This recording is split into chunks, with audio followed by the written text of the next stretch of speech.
Today we have youth groups in our service, so let me deliver the message in bilingually. 오늘 또 우리 중고등부 학생도 예배 가운데 함께 있기 때문에 설교만큼은 이중언어로 전하도록 하겠습니다. Psalm 15 is one of David's poem and his psalms. 시편 15편은 다윗의 시들 중에 하나입니다. Then this psalm starts with important question. In verse 1, it says, Who may dwell in your sacred tents? Who may live on your holy mountain? 시편 15편 1절은 중요한 질문으로 그 시를 시작하고 있습니다. 누가 주의 장막에 머물 자이며 누가 주의 성산에 살 수 있는 자이겠습니까? When we look back, when we record the story of David, we know David loved the ark of God, and he was so joyful when the ark came to his city, his castles, and then he tried to make the temple for God, but God didn't allow him to build a temple, but his son Solomon could build a temple later. 우리가 다윗의 이야기를 생각해 본다면 그가 하나님의 언약궤를 혹은 하나님께 예배하는 그 장소를 얼마나 사모했었는지를 알 수 있습니다. 그의 이야기 가운데 그 언약궤를 자신의 성으로 드리면서 너무 즐거워했었던 이야기를 우리가 알지요. 그리고 그 자신이 이 언약궤를 위한 성전을 짓기를 원했으나 하나님께서는 그에게는 허락하지 않으시고 그의 아들 솔로몬에게 허락하셨지요. Then let's read and think this question again. Lord, who may dwell in your sacred tent? Who may live on your holy mountain? 우리가 그 상황 가운데 다윗의 심정으로 이 1절을 다시 한번 읽어본다면 여호와여, 주의 장막에 머무를 자 누구오며 주의 성산에 사는 자 누구오니까? Now David is not just asking to God, but he is providing the answers to his people. 저는 지금 여기에서 다윗이 뭘 몰라서 하나님한테 묻고 있다라고 보이지가 않아요. 오히려 그는 그의 백성들에게 지금 이 다음에 오는 말들을 해주고 싶어서 이 질문을 던지고 있습니다. All Jewish people, the people in David's time, they thought they are descendants of Abraham, so they are qualified to come and worship God, and they believed God will receive their sacrifice. 다윗 왕의 시대에 유대인들은 그들은 아브라함의 자손이기 때문에 하나님께 나와 예배할 수 있는 자격이 있는 자들이고 또 그들이 드리는 그 예물을 하나님께서는 받으실 거라고 믿었습니다. But I will read together with you the later part of this psalm, but we cannot see any word related to the lineage or blood or descendant of Abraham. 제가 여러분들과 함께 이제 2절부터 그 다음 파트를 같이 보아갈 텐데요. 거기에는 그 어디에도 혈통에 대한 거나 족보에 대한 거나 아브라함의 자손에 대한 언급은 나오고 있지 않습니다. God wants to tell to His people the qualification who come and offer the sacrifice to God in the temple or in the tabernacle through the poem of David. 시편 15편은 분명 하나님께서 그 백성들에게 다윗의 시를 통하여 하나님 앞에 나와 예배할 자, 하나님께 예물 드릴 자에 대한 가르침을 주고 계시다는 것입니다. Okay, let's read the next verse.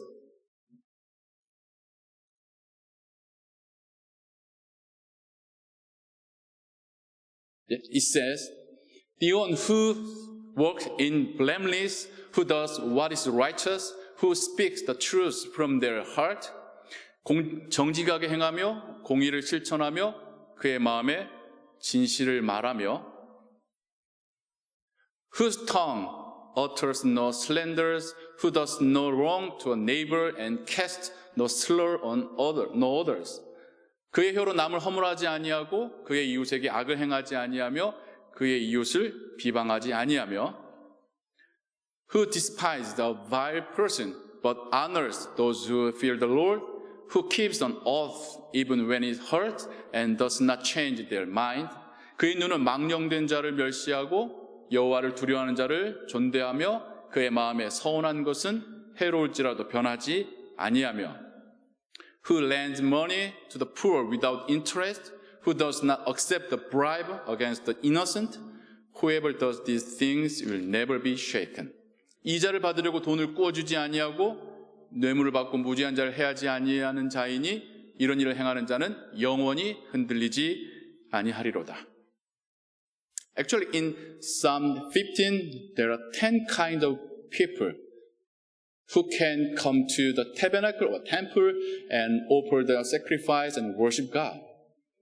Who is qualified? 10 kinds of people. 시편 15편에는 하나님 앞에 성전과 성막에 나와 하나님께 제물을 바치며 예배드릴 자격 있는 사람을 10가지 종류로 말하고 있습니다. It resembles 10 commandments, 10 kinds of people.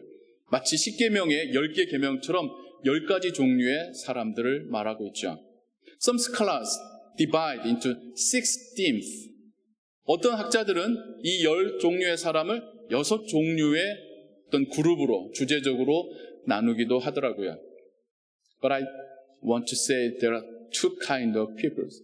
근데 저는 여러분들에게 이걸 더 심플하게 만들자면 2 종류의 사람을 말하고 있는 것이라고 말씀드리고 싶어요. The first, who loves God. And second, who love their neighbors as themselves. 하나님을 사랑하고 그 이웃을 자기의 몸처럼 사랑하는 자. As Jesus taught to his disciples. The summary and core value of the law is love your God and love your neighbors. 예수님께서 제자들에게 가르치셨던 율법의 요약이요 핵심인 2가지. 너희 하나님을 사랑하고 너희 이웃을 내 몸같이 사랑하라. 그것이 이 시편 15편에 등장하고 있습니다. There's no comment about how far you have to come to worship God. How costly the sacrifice you need to bring to the altar. 여기는 너희들이 얼마나 멀리서까지 와야 될지에 대하여 얼마나 비싼 제물을 하나님께 바쳐야 될지에 대해서는 전혀 언급하고 있지 않습니다. All these 10 kinds of people and 6 themes and 2 kinds of people are related to our life, our attitude, our faith. 10가지 종류의 사람이든 6 종류의 주제들이든 혹은 줄여서 2가지의 사람들이든 모두가 그들의 삶과 그들의 삶에 대한 태도와 그들의 마음의 믿음에 대한 이야기를 하고 있습니다. That's right. God accepts the worshiper who live their life righteously. Live their life as disciples of Jesus Christ. Who live their life resembling the characteristic of God. 시편 15편은 하나님께서는 진정 하나님의 모습을 닮아 예수 그리스도의 모습을 그 제자로서 따르며 공의로운 삶을 사는 사람의 예배를 받으신다라고 말씀하고 있습니다. We can apply this to ourselves very simply and clearly. 이건 우리는 우리의 삶에 너무나도 쉽고 분명하게 적용할 수 있습니다. When we live our life righteously, even though it hurts us, and when we come to the place and time of worship, God will receive our worship. 우리가 우리의 삶 가운데 비록 손해볼지라도 의롭게 살았다고 한다면 우리가 하나님을 예배하는 시간과 공간에 와서 하나님을 예배할 때에 하나님은 우리의 예배를 받으실 것입니다. When we take care of the poor, the the person who needs our help, God will receive our offerings with pleasure through the worship. 우리가 가난한 자들을 돕고 우리의 도움이 필요한 자들에게 도움을 건네주었을 때에 하나님은 우리의 예물도 기쁘게 받으실 것입니다. The life and worship, those are connected to each other. 삶과 예배는 서로 연결되어 있습니다. Monday through Saturday is not only for our life and work. Only Sunday is the day for our worship? No. Even the Old Testament is telling us all days from Monday through Sunday, Sunday through Saturday, we can worship our God with our life, with our attitude. 성경은 우리에게 심지어 구약마저도 월요일부터 토요일까지는 우리가 돈 벌고 일할 수 있는 날이고 일요일만 예배를 드려도 된다라고 말하는 것이 아니라 일주일 내내가 우리가 삶으로 하나님을 예배하는 것이다라고 말하고 있습니다.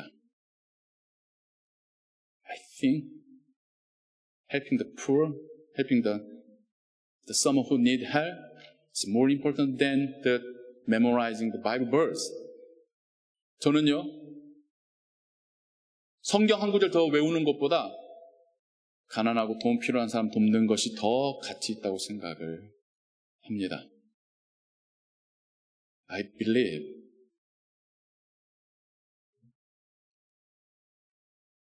our resource could be distribute or help someone, and those are more beautiful than our offering in during service. 우리 예배 가운데 그냥 드려지는 그 예물보다 우리가 주님 주신 마음으로 베풀고 나눈 것들이 하나님 받으실 때에 더 향기로울 거라고 저는 믿습니다. God will be pleased not only through our worship, but with our life. 하나님은 우리의 예배를 통해서만이 아니라 우리의 삶을 통하여서 기뻐하십니다. God wants to receive our worship with our life, daily lives. 하나님은 우리의 삶, 우리의 매일의 삶을 통하여 우리에게 예배받기를 원하십니다. So that's why I ask you at the beginning of our service, today's service, did you do anything that make God be pleased? 그래서 제가 오늘 예배를 특별히 시작하면서 여러분들에게 그런 질문을 드렸습니다. 지난 한 주간 하나님을 기쁘시게 할 만한 한 가지를 하셨습니까? That will be beautiful offering to our God. 너무나도 아름다운 하나님께 드려지는 예물이 될 것입니다. Then God will receive our worship and bless all of us. He will fill our heart with His Spirit and grace. 그 예물을 받으신 하나님은 우리의 마음 가운데 주의 성령과 주의 은혜로 가득 채우실 줄로 믿습니다.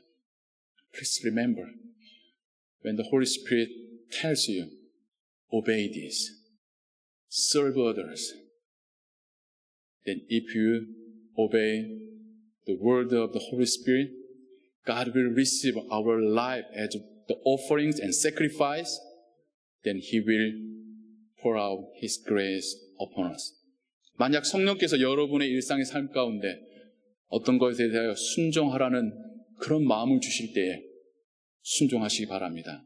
분명 하나님께서 우리의 삶을 받으시고 우리에게 더 큰 기쁨과 하나님의 은혜로 채우실 줄을 믿습니다. Let's pray. 기도하겠습니다. 사랑과 은혜의 하나님 아버지, 진정 하나님은 우리의 매일의 삶 가운데 우리와 동행하시는 하나님이십니다. 우리의 예배가 주일에만 머물지 않게 하시고 일주일의 삶 모두가 하나님과 동행하는 예배자로서의 삶이 되게 하여 주옵소서.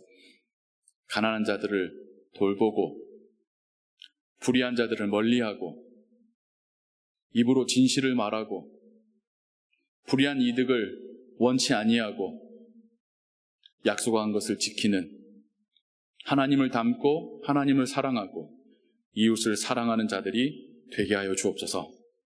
그런 우리의 삶을 하나님이 기쁘게 받으시고 또는 우리를 통하여 일하심을 우리로 보고 경험하게 하여 주옵소서. 모든 영광 감사 오직 하나님께만 올렸고 주 예수 그리스도의 이름으로 기도하옵나이다. 아멘.